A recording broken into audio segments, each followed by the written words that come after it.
السلام علیکم ورحمۃ اللہ۔ پیارے بھائی نعیم، آپ کا سوال ہے پیارے نبی صلی اللہ علیہ وسلم کا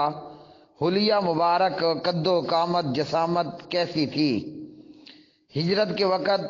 پیارے نبی علیہ الصلاۃ والسلام مکہ پاک سے مدینہ پاک کی طرف ہجرت کرتے ہوئے ام معبد کے پاس رکے، اور جب وہاں سے روانہ ہو گئے تو ام معبد کے خامن جب آئے تو جناب حضرت ام معبد نے نبی علیہ الصلاۃ والسلام کا حلیہ مبارک جو بیان فرمایا وہ کچھ یوں تھا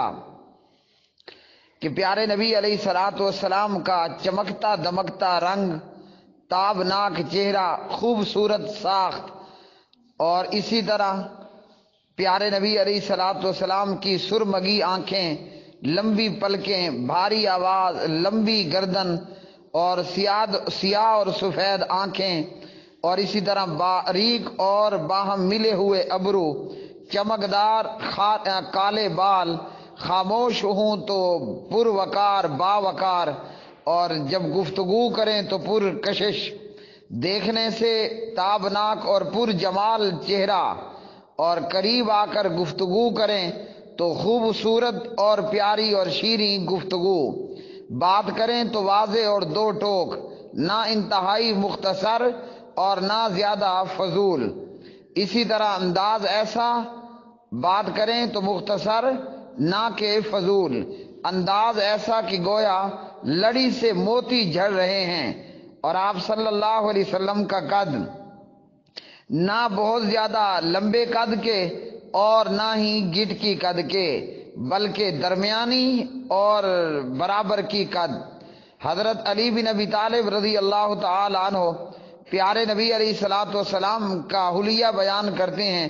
کہ آپ صلی اللہ علیہ وسلم نہ لمبے تڑنگے تھے اور نہ چھوٹے قد کے تھے، اور اسی طرح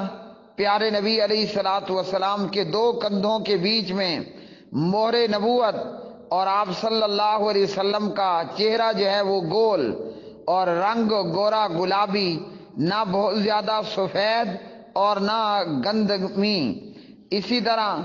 آپ صلی اللہ علیہ وسلم کا حلیہ بیان کرتے ہوئے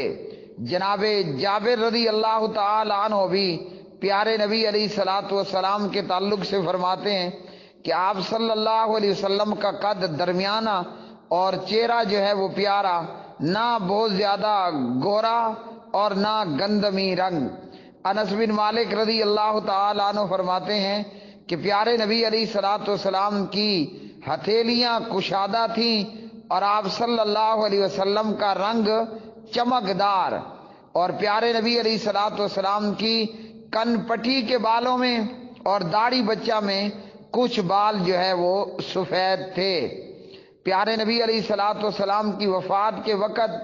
آپ صلی اللہ علیہ وسلم کے کوئی 20 سے بھی کم بال جو ہے وہ سفید ہوئے، یعنی تقریباً کن پٹی اور داڑھی بچہ میں تھوڑے سے بال سفید تھے۔ ترمذی، صحیح مسلم وغیرہ۔